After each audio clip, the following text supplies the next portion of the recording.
أعوذ بالله من الشيطان الرجيم بسم الله الرحمن الرحيم والذين جاهدوا فينا لنهدينهم سبلنا وإن الله لمع المحسنين. And as for those who strive hard in our cause, we shall certainly guide them onto paths that leads to us. For behold, Allah is with those who do good.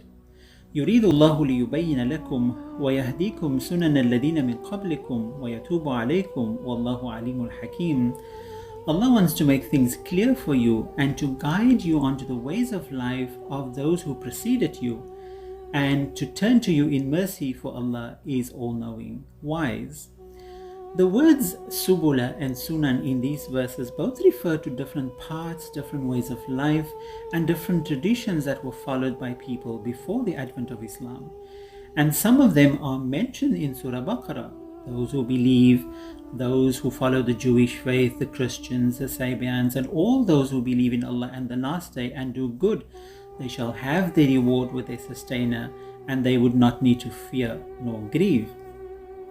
So what was common amongst all of these faith traditions were the values that were consistent with nature or consistent with Sunnatullah, which is the way of Allah, such as being conscious of Allah, being at peace, living with justice, unity, compassion, mercy and forgiveness, service to humanity and to the entire creation of Allah.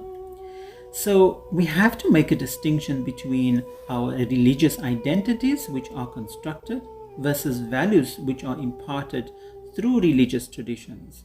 And religions can separate us, but our shared values can unite us.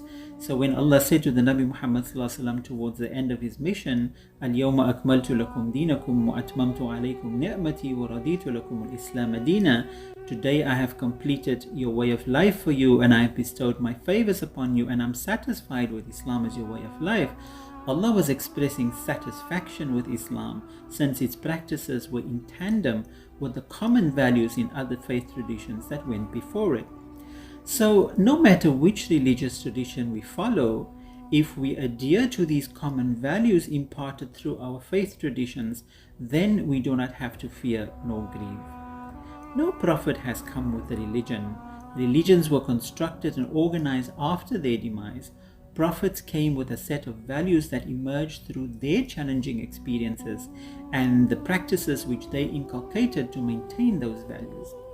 So at the end of the day, what is important is not which religious tradition or denomination that we follow, but whether we can be consistent with the values of these prophets and messengers.